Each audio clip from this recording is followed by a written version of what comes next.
All right, guys, welcome back. Today I'm here with Travis Tomlinson and Adam Ziegler. Guys, thanks for coming on the show.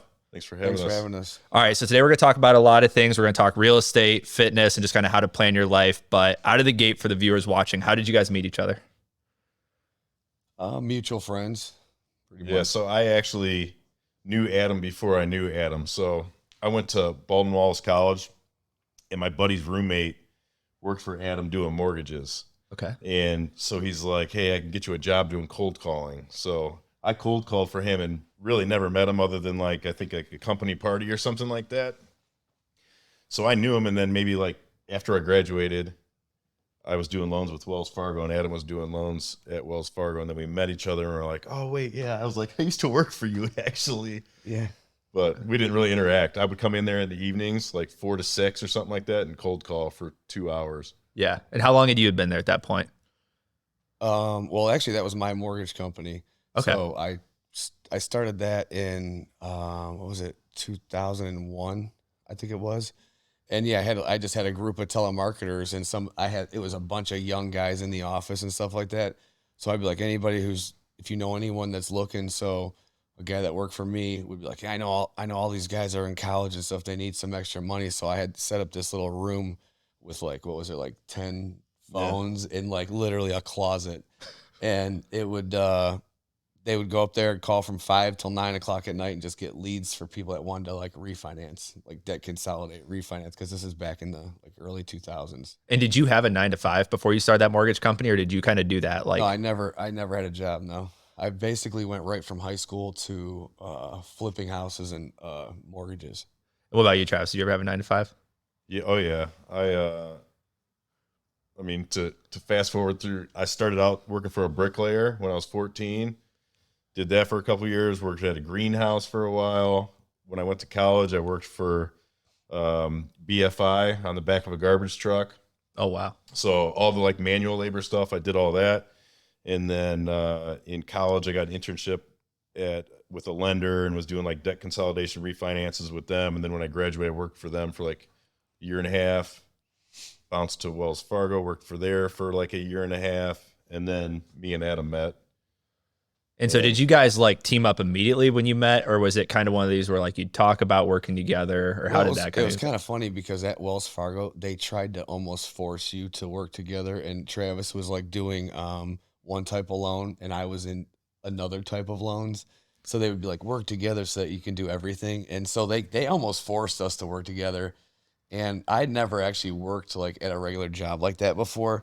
So I worked in there for a while, and I told Travis, I was like, Travis, I'm just letting you know, I'm probably going to quit. I'm going to quit like right away, and I'm going to flip a house. And Travis is like, oh, I've always wanted to flip I'm going to flip a house too. We're like, okay. And then we both basically got half the money together, each half 50-50. We ended up flipping this house over on West 129th for like, it took us like 87 days from the time we bought it to the time we fixed it up and closed. And you two were fixing it? No, I mean, we hired out. We hired it out. Didn't do a great. Didn't have a great contractor. No, it wasn't the best product in the world, but it worked out. And actually, to this day, I'm still friends with the guy who bought that. Okay, and when you say it wasn't a good product, like how bad are we talking? No, I mean it was bad. Cheap. Like we sold it cheap, we bought it cheap. So I'm saying it wasn't like a high end. No product. luxury flip. Yeah, we weren't. Yeah, it wasn't a luxury. It wasn't a luxury product. You know, like base model Home Depot stuff. Yeah. The contractor we weren't necessarily going with. We were going with the guy who was giving us the best bids and stuff like that. You know, we learned about not taking the cheapest bid could be on that house even. You know. Yeah, because I'm going to go sideball here because a lot of people struggle with this, and I think it's a big issue, at least in this market and probably other markets. How do you guys know if a contractor is good or bad? Well, if I'm vetting a contractor, first thing I say to him usually is, you tell me what you do and what you don't do. Okay. And if they're not honest, if I can tell they're not honest about what they say they don't do, then, you know, that's an indication. Like if they tell you they can do everything on a house, you're going to start looking at them funny, kind of. Well, then I'll start saying, I'm not talking, when I say electrical, I'm not talking about hanging a fan. I'm talking about, can you wire a box? You know, can you put a new service entry in? Ask them some specific questions, and then they'll know that you know what you're talking about, and they're like, oh, well, no, you know, just plugs and switches. But I think it's like, when you go in there and you start walking through the project with them, they can tell if you know what you're talking about or if you don't know what you're talking about.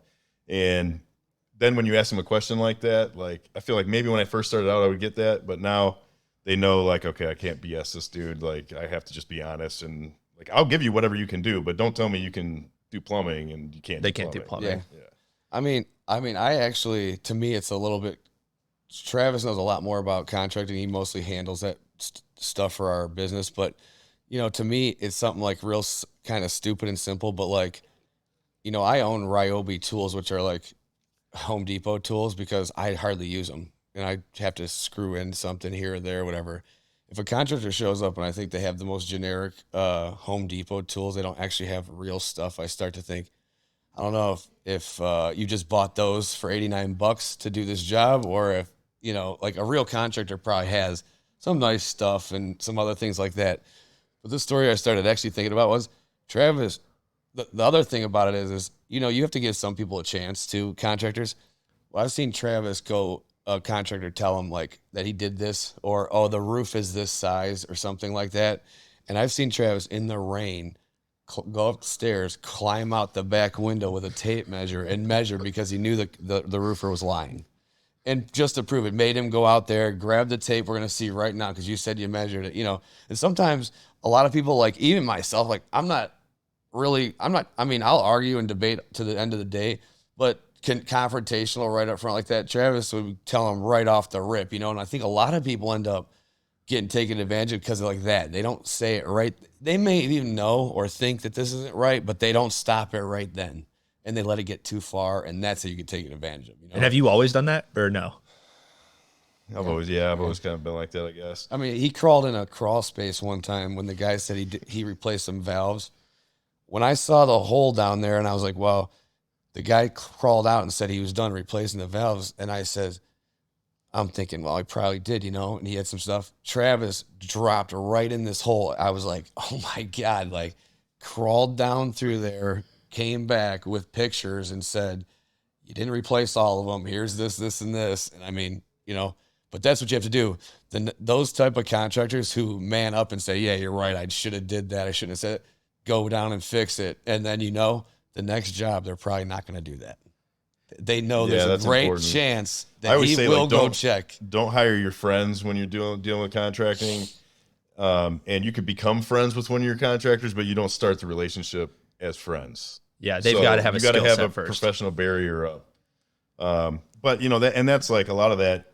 Like I don't have to do as much of that that stuff anymore because I just have a better feel for it now after almost 20 years of experience. And I like electrician. I'm calling the same couple of people. You know what I mean? Like you just build that up over time. But you have to keep like a tight leash on that relationship up front. What's like the worst situation you've ever been in with a contractor? I mean, losing money. I mean, there was one time right down on the west side of Cleveland that we pulled up to the job. We had this all lined up and everything, and I was just there with Travis because I think we were going to pick up some materials to make it go a little smoother for these people. And I don't remember exactly what happened, but you kicked them off the job. They didn't even do anything. Do you remember what house it was? It was West 140th. We went there, and then we left to go to Home Depot. He's like, I'm just going to go back and give them like $100 for their time for driving over here and waiting for us. And then you gave him the check and then told him just bounce. And like, no, I said don't ever hire friends to that guy. That was a friend that I went to high school with actually. And he was refinishing floors. And the reason why I got kicked off the job is he like went out the night before. And I showed up over there at like 9. I could see him in there. And I didn't have the key. He had the key because I had a lockbox on that. And I'm like banging on the window. He's like not waking up. I go back like an hour and a half later. I do remember banging on the window. He's not waking up. So I think it was like 12:30, and he's like still crashed out. We could see him in there. And I'm like, hey, at the property that's supposed to be fixed and flipped. He's laying on the floor. All he was doing is refinishing floors or laying on it. Yeah. Right, both. Yeah, he was taking a nap. So it was crazy that we were banging like that. We could see him. He wouldn't wake up. But like. He's like a hard worker, but had his issues. So. Yeah, and so that's when you draw the line of like that's a strike. That's just I can't go back and like. Yeah, and pretty much. I try to have like a set of people that do different trades. Like certain trades are like I've had in 20 years I've had probably two guys that were actually physically doing the work that could legitimately almost do everything. Real unicorn. Yeah. But still, there's certain things that I would, like tiles, like one of those things that like they got to really be good at tile. If you put tile in and the lines aren't straight and the gaps aren't even, like it looks bad. And everyone can see that, even if they don't have a trained eye. Finishing drywall, like the ceilings. I mean, how many times you walk around and you're like, oh, somebody tried to match the ceiling. I mean, that's like so there's certain things that like you just kind of like, okay, like electrical, like not only does it like it's a safety thing, right? So like it's got to be done well, it's got to be done clean, it's got to be done by a professional. Like a lot of people could do it, it'll work. Like it'll be done, it won't be great. Yeah, and then when the inspector comes in and it does not look like it was done by a professional, then they start picking that apart, and that's a safety issue. People get scared by electric. So yeah.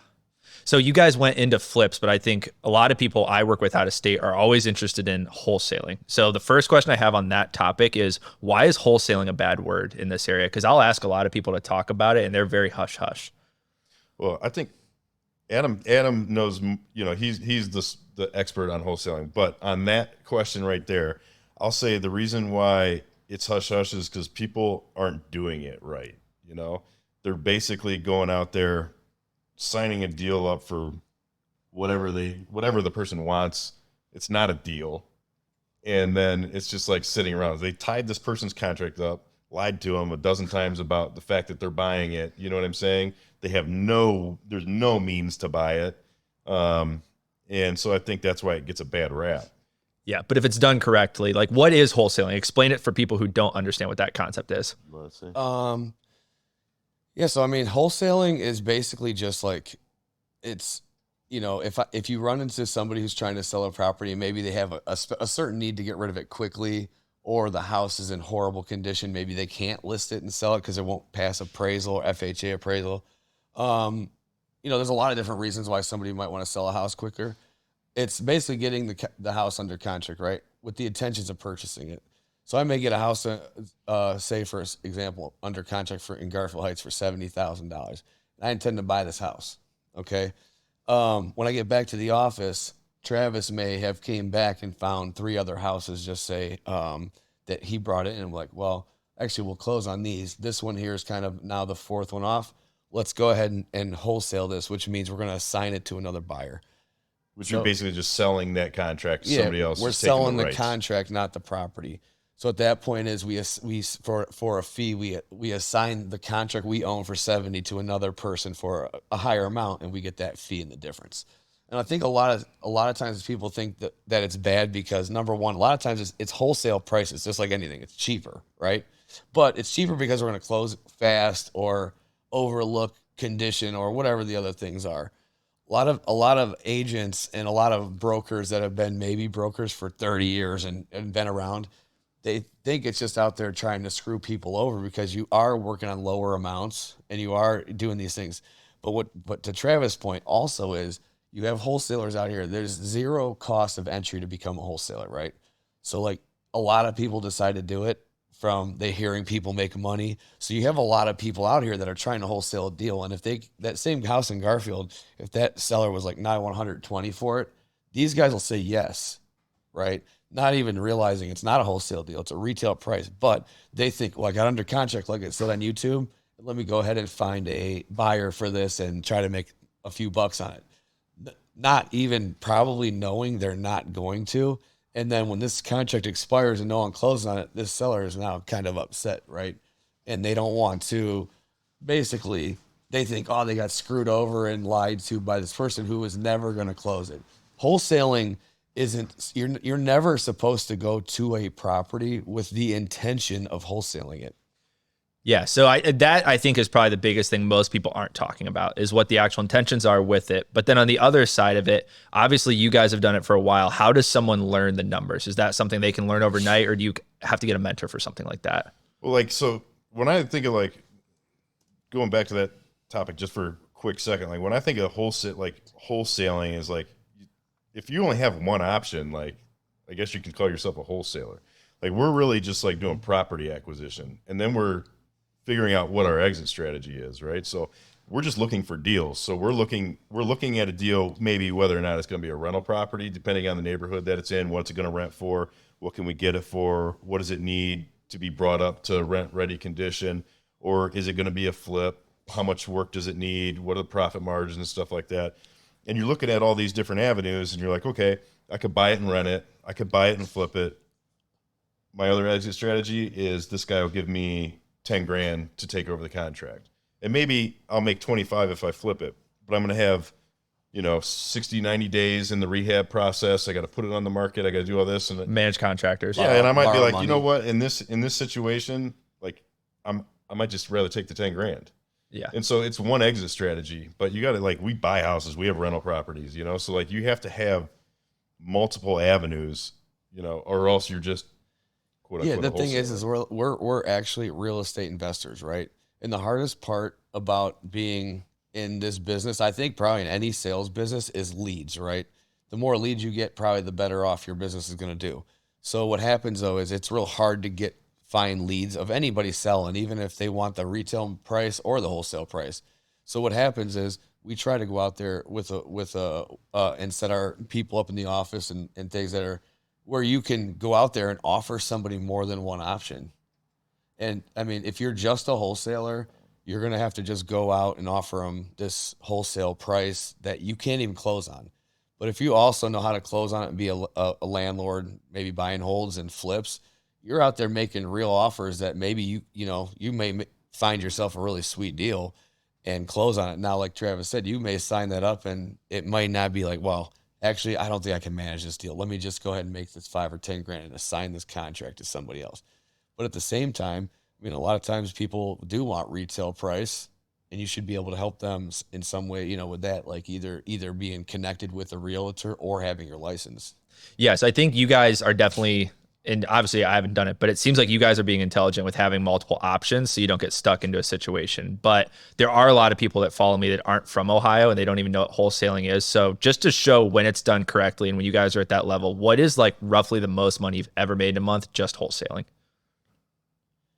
I mean, the most I think we ever made on one fee. No, I'm saying a whole month of fees.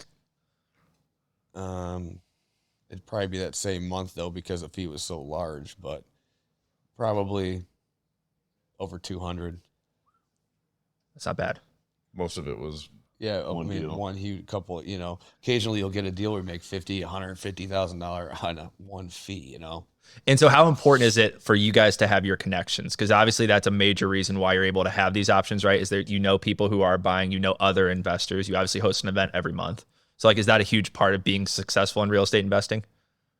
Yeah, absolutely. I mean, you have to have a team of people. I know Adam talks about this a lot, but some people view everybody as a competitor. But if you view everybody as a partner rather than just a competitor, then you find ways to make money together rather than just, trying to keep everything for yourself and not recognize that there's a synergy by having these relationships with other investors. So do you think people with a competition mindset, especially in real estate investing, is that just kind of a stupid way to go about it because they're missing a lot of opportunities? Competition's always at the bottom and collaboration's at the top. So those people are trying to fight for dollars when you're competing with someone, when you're in competition like that and you realize we're all fighting for something. There's so much money here in Cleveland that we couldn't possibly all take each other's businesses and shut them down. There's too many deals and too much out here, right? Over the course of the last however many 20 years, I've been doing this over 20 years. I've trained and taught so many people how to calculate a deal, how to find a deal, how to wholesale, how to transition deals and how to buy and hold, how to flip, all these things. And people will say, "Oh, why do you do that?" Because now they don't need to, call you or whatever else. Well, I've ended up getting deals. I sit around and just wait on my phone for deals. I don't have to send out mailers. I don't have to do all these things. I mean, we still do it, but I make enough, just from all the years of helping other people. If I ever put a post out or if I call somebody, "Hey, I need this or that," everybody's ready to jump on it for me, And I mean, all those times have had people, just showing them how to do this. It's changed a lot of people's lives. But on top of that too, I always when somebody asks me questions about wholesaling or something like that, I believe in people, right? If somebody says that they can do something, I'm gonna flip 50 houses. I mean, I believe you because you know you better than me. You've said you're gonna do it. I believe you. I'll have confidence in you. I think sometimes, learning the numbers and calculating and all that stuff actually does have something to do with confidence, because you could question your numbers over and over and over again, just like you could question anything in life. So if you're not confident in general, when you run these numbers and you look at your comps, you're still going to be like, hey, Travis, what do you think? Hey, what do you think? What do you think? What do you think? Hey, you don't need to do that. If Travis calculates his numbers, he don't even need to ask me. He knows, he's real confident. So, I mean, being able to get yourself into the spot where you know it good enough to be confident, that's a real big part of comping a house, getting your number. Travis is very confident of how much it's going to cost to rehab it. Yeah, I think a lot of people listening will be like, that is, you have a very abundant mindset. You're not worried about competition. I like your quote you gave earlier. But is that something you've always had, or did someone have to teach you that? No, I didn't used to. I wasn't always like that. For probably maybe the first 10 years of my career, I was, I grew up with basically a family with no money. My dad lived in another state. I didn't, so it was like one of these things where when I got to 18 and I met a guy who started showing me how to flip houses, how to do refinances and how to do all these things.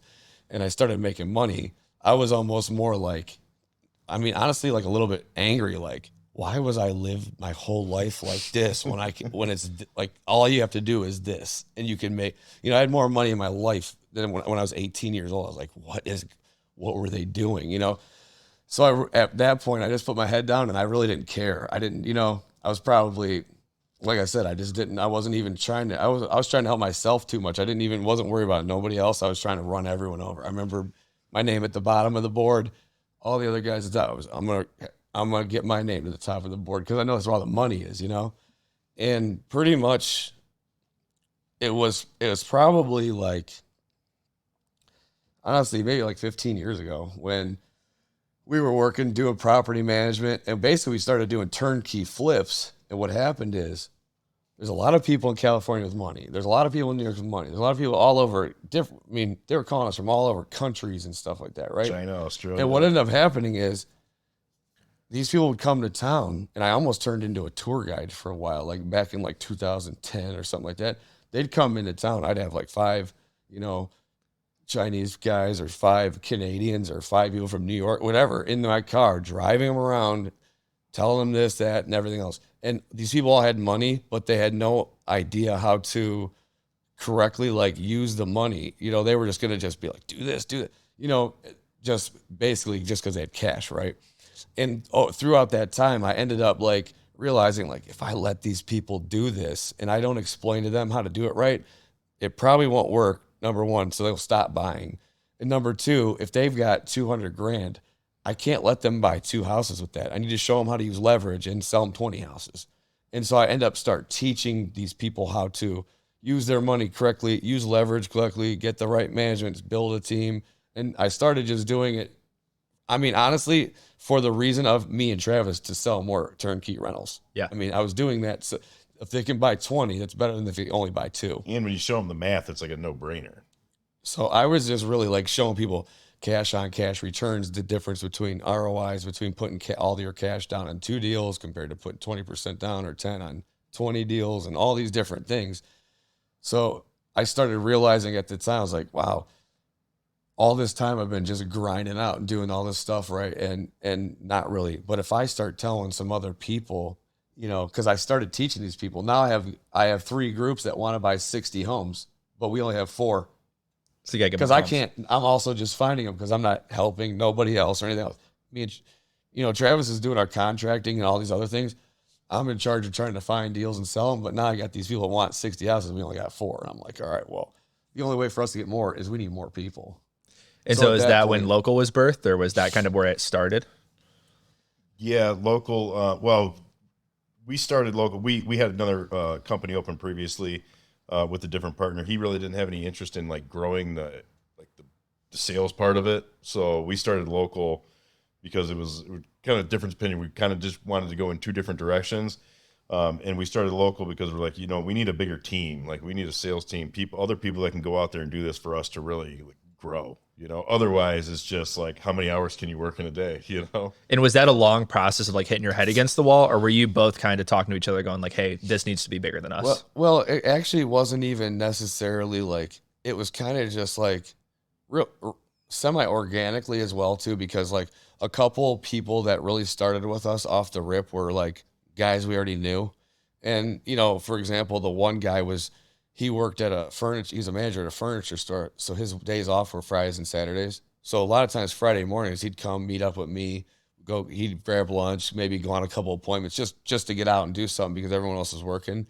And I'd be going to these houses that we were selling at the time, and there'd be 12, 15 people in there trying to get applications. And I was in there, I'd be like, hey, bro, here, take some applications. Help me get all these filled out so we can get out of here, So he would just start whatever. And then like, hey, he's like, man, I kind of like doing this, and it would kind of be like, here, let me teach you how to do it.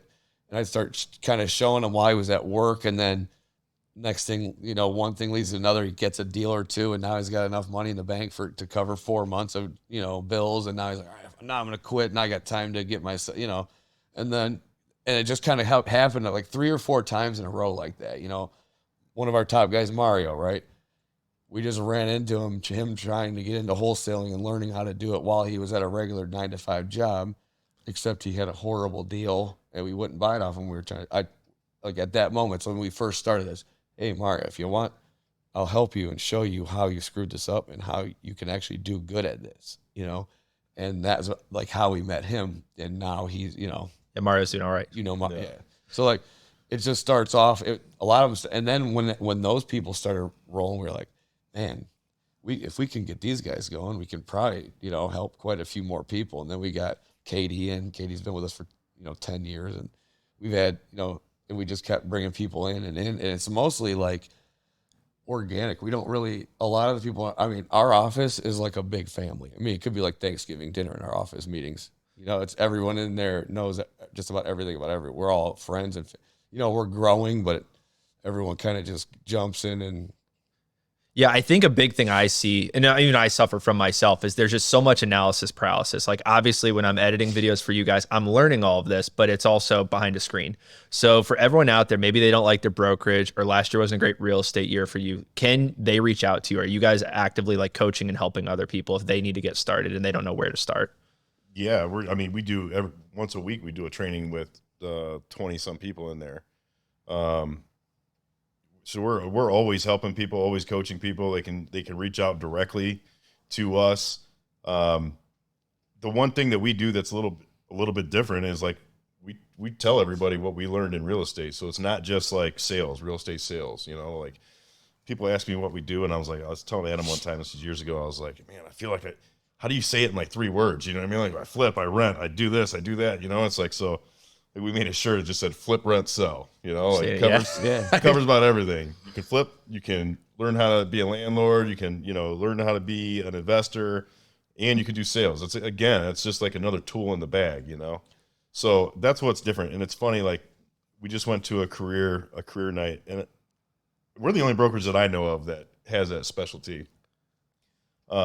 And now everybody's pumping like, oh, we can teach you how to invest and everything else, which is funny to me because it's like, yeah, they're struggling on their investment. Like, that's the investment brokerage. They're just right investors or whatever. And now everybody's trying to jump on the bandwagon, and like big box brands are trying to jump on the bandwagon. And like they might have an agent in there who's been investing for 15, 20 years. You know what I mean? Like I know they don't have like 20 people that are just like banging it out every month, like going hard on flips and hard on rental properties and everything else. And they're also willing to help you. Like 75% of our people, most likely. You know what I'm saying? Not just about everyone. I always tell people too, like if you're working at a brokerage, or and I'm not saying anything bad about any brokers. I don't even know anything about them, right? But the thing what I say is, do you have a job or a business? If you're just a realtor, if you stop showing your buyer clients, or you stop looking for listings, you stop getting paid. To me, that's not a business. That's just a job. Maybe you're the boss, you're the secretary, you're the laborer, you're every position, but it's still a job. What we teach our people how to do is, we always say it like this, right? If you have a table, you want to have your business is the tabletop. you need to have 4 legs so that that thing stays up, right? If one of the legs cracks, it's still standing. If you have a table with one leg, it gets taken out, you're out. And back, I've been doing this before the last recession back in I started in the 90s. So 2007, I'm sitting around and thank goodness I had at least 2 legs at the time because I wasn't as smart and didn't listen to people as much, but I was able to withstand one getting swiped out and still being able to survive through that time, right? But after everything was said and done, I right away wanted to make sure I had a retail, rentals, flips, wholesaling. We have Airbnb, we have a lot of other, I have a whole strong business now where it's a strong, with a lot of legs of income. And we teach our agents and anybody who comes to our company how to do that.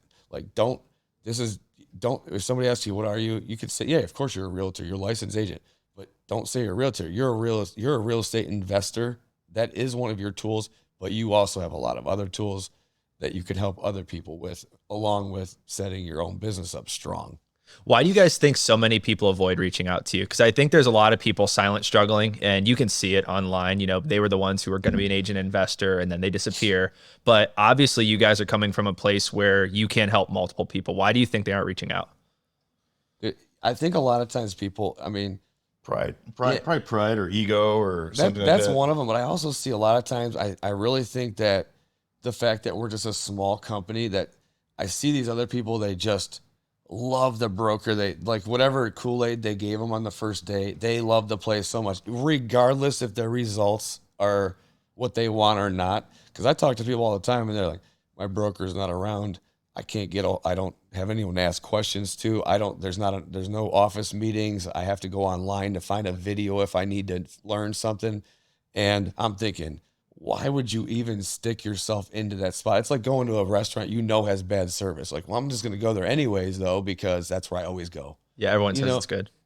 Or I've been going there anyways, so I'll just keep going. If you know the one across the street's better, but I don't know why it's like that. But I think people really just think that's going to save them, and that, this big name will save us. This big company name might save us. It'll bring us in the money we need or whatnot.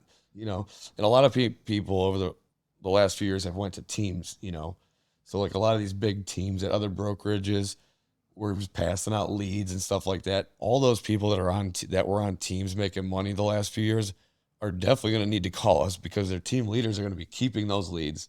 And now they're going to be wondering, how they're going to get their paychecks. Yeah. So a big thing I've liked working with you guys is you don't really seem to gatekeep a lot of stuff. There's no, you have to hold it behind the walls. But why do you think so many people, like in our market specifically, are afraid to speak as openly as you guys do? You host an event where you give free advice. You're making content where someone could reach out to you at any point in time to actually hey, I need help. Why do you think that is? I think it comes back to the competition thing. Like, they're afraid to tell people something that they know because they're competing with everybody instead of, like Adam said. Yeah. So I think that has a lot to do with it. And it's funny, like, you're like, we just recently got a listing just through a family contact that I knew, like, because they have trust. They've known me for 25 years or whatever. And like, there was another brokerage that got real upset about it. Like they felt like because that was their prime geographical location that they're quote unquote big hitters in that area. That's fine. They were like real salty that they didn't get it. And I'm just like I don't even care. I don't care that you're salty, whatever. You know what I mean? Yeah. Like I said too, it's like, do better. I don't know what to say, we don't want it to come across wrong ever, but we're just real confident. If you had the same information as me, to me, that doesn't mean it's going to affect my life or my outcome. I know what I can do. We're confident in our abilities and what we can do. So it's, we want to show people how to. Hopefully they're going to bring us a deal. We're literally trying to just pass out good faith. I tell people this story too. When I was 18 years old and I knew I needed to get some money, there was a guy who just randomly decided that he wanted to tell me how to do what I know how to do now. I don't know why. He was a rich guy. Hey, come with me. I'll show you how to do this. I'm going to teach. You think he just saw the hunger or something? I just think it was a numbers game, and I was just another number. He didn't know if I was going to be the 1 or the 9 out of 10. He didn't care. He just wanted to get as many, just like appointments, right? I tell you about wholesaling. It's the same thing. He was asking me, oh, do you know any buddies? That guy hired all my friends who just got home from the military. He would have hired anybody. If you want to come in, it was a numbers game. He knew somebody was going to come out of there crushing it.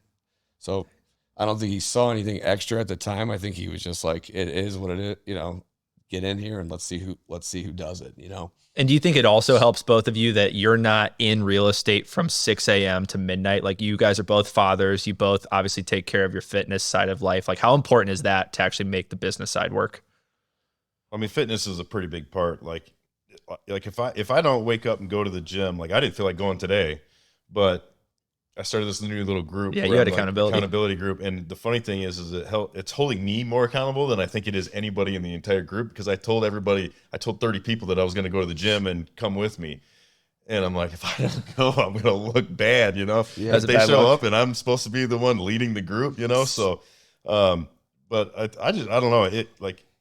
I feel awake after I do a workout. So I try to do that the first day. I used to do it in the evenings, and then it's like another excuse, like, oh, it's 5 o'clock.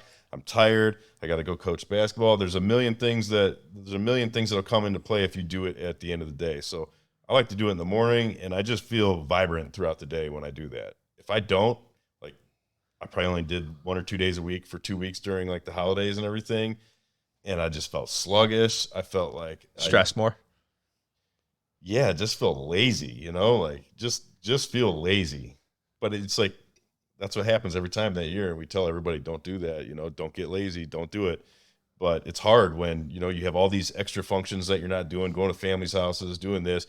You ate bad yesterday, so now you feel extra worse when you wake up in the morning, you know. So And then you start bunching the days together. you gotta, as soon as you recognize that that's happening to you, you have to like crack yourself right back, you know. Yeah.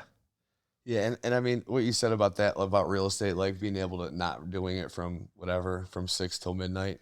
I mean, that, like, you know, I could never say that's not true for me, because I mean, I'm doing real estate 24. If I'm awake, when you have a phone, I'm awake, it's Pick it up. I mean, you'll probably get messages. People know they get messages from me at 5 in the morning. Yeah, and there's so many things that don't even require a phone call, you know, emails, texts. Yeah, I'm starting at 5 a.m. every single day. And then, I mean, if I get a call or text, that it doesn't matter what time, if I'm still awake, I will, you know, probably respond, especially if it has to do, if it's don't send me a wholesale deal, I will definitely.